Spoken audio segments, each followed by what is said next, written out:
La revolución industrial. Contenido. 1. Causas y premisas históricas de la revolución industrial. Surgimiento del proletariado industrial. Surgimiento de la burguesía industrial. Cómo la burguesía saqueó a 1. Causas y premisas históricas de la revolución industrial. Como la mayoría de los fenómenos sociales, la revolución industrial no es un fenómeno fortuito, sino absolutamente natural, condicionado por el desarrollo procedente. La historia de la antigüedad y de la Edad Media conoce no pocos inventos de máquinas, pero todos ellos tuvieron una aplicación sumamente limitada en la actividad económica del hombre. La amplia utilización de las máquinas en la industria fue posible por primera vez con la implantación de las relaciones capitalistas en unos países como consecuencia de las revoluciones burguesas, en otros como resultado de reformas que despejaron el camino para el desarrollo capitalista. Para una vasta aplicación de las máquinas en la producción se requieren determinadas condiciones económico, sociales y técnicas. ¿Qué condiciones son estas? Para el desarrollo de la industria capitalista se precisa, ante todo, de obreros asalariados, brazos de obreros libres, libres en doble sentido, del régimen feudal que impedía al campesino de la gleba desplazarse a su antojo y elegir su profesión, y libres también de los instrumentos y los medios de trabajo, es decir, carentes de medios de subsistencia y obligados a aceptar cualesquiera condiciones de venta de su fuerza de trabajo, incluso las más duras. No menos necesaria era otra condición, la concentración de considerables recursos capital en unas cuantas manos, cuando aparece gente obligada a vender su fuerza de trabajo libre y, por otra parte, de gente rica capaz de comprarla. Se crean las posibilidades reales para el surgimiento de la fábrica capitalista, para una aplicación amplia de las máquinas, es decir, las condiciones impredecibles para el éxito de la revolución industrial. ¿Cómo se crean estas dos condiciones? Veámoslo en el ejemplo de Inglaterra, el país clásico del capitalismo, en el que se produjo la primera revolución industrial y donde todas las premisas y causas de este fenómeno, al igual que su marcha, se operaron con gran claridad, poniendo de manifiesto no solo los rasgos y particularidades específicamente ingleses, sino también los internacionales, típicos y generales para la época en su conjunto. 1.1 Surgimiento del proletariado industrial. ¿Cómo transcurrió el proceso de formación del proletariado industrial en Inglaterra? El punto de arranque de este proceso es la revolución agraria, cuyo rasgo principal fue el desalojo de la tierra de los campesinos. En el siglo XV, el rasgo determinante del sistema económico de Inglaterra era el predominio del minifundio.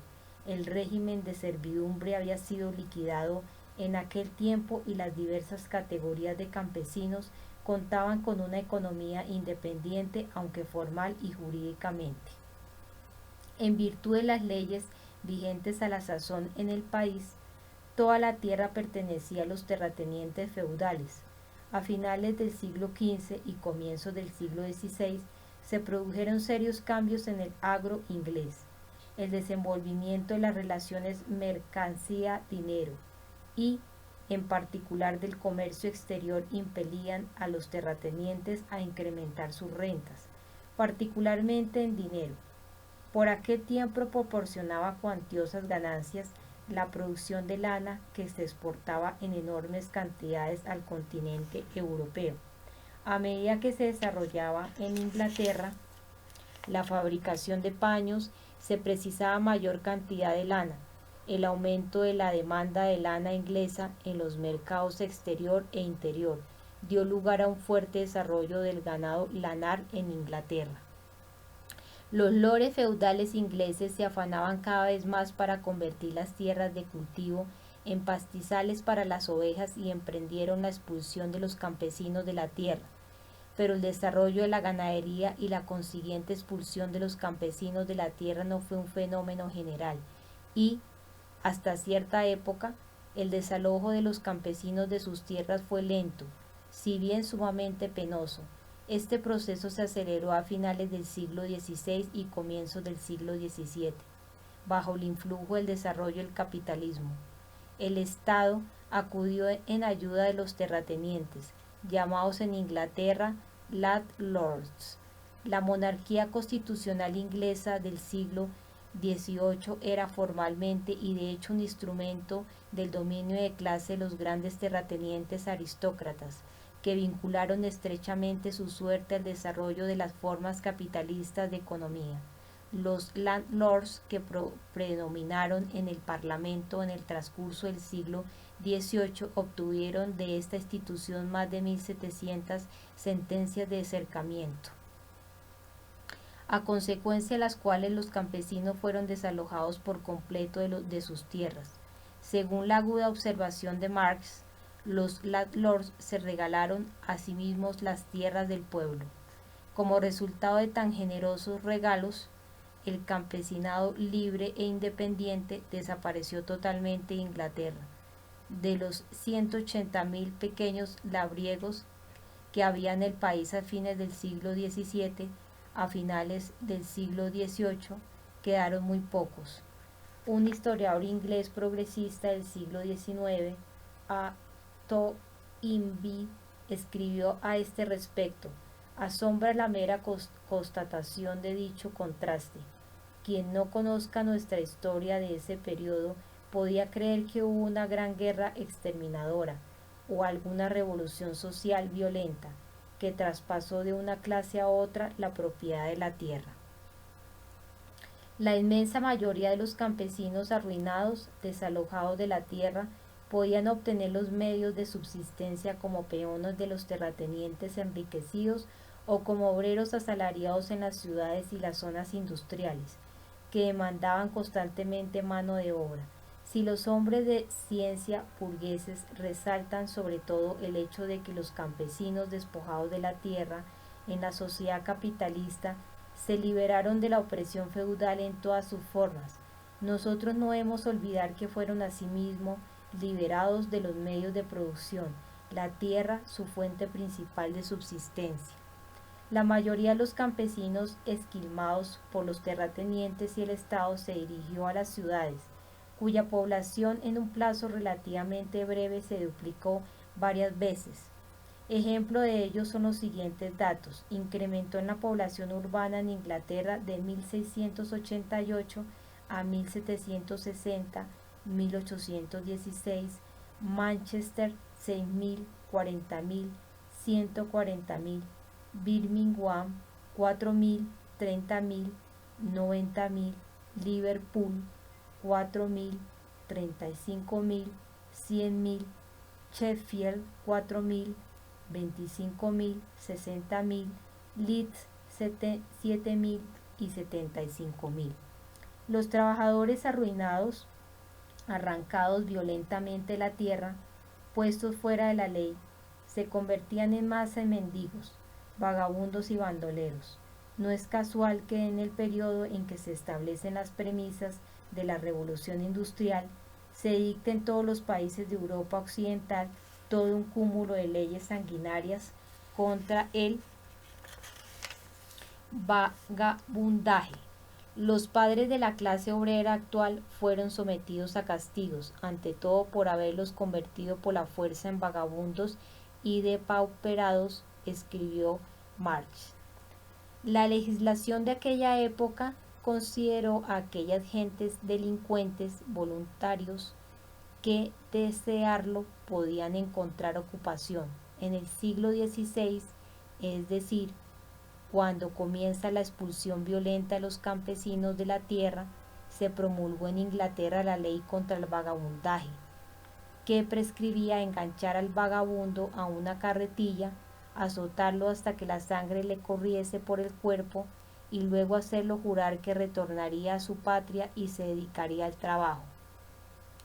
Si el vagabundo era apresado por segunda vez, el castigo aumentaba. La tercera vez era condenado a muerte como criminal peligroso y enemigo de la sociedad. Las leyes contra los vagabundos, cuya promulgación prosiguió, se aplican con implacable crueldad. Durante el reinado de Enrique VIII, en 1509 a 1547, fueron ejecutados 72.000 grandes y pequeños ladrones.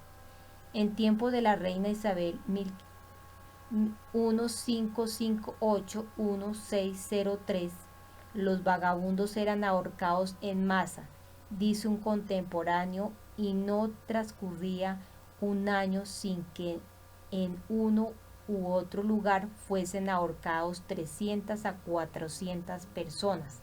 Leyes semejantes fueron dictadas también en Francia. El 13 de julio de 1777, el rey Luis XVI, posteriormente ejecutado por el pueblo, promulgó una ley en virtud de la cual toda persona sana de 16 a 60 años que careciese de medios de existencia y de ocupación debería ser enviada a galeras, el peor castigo de la época.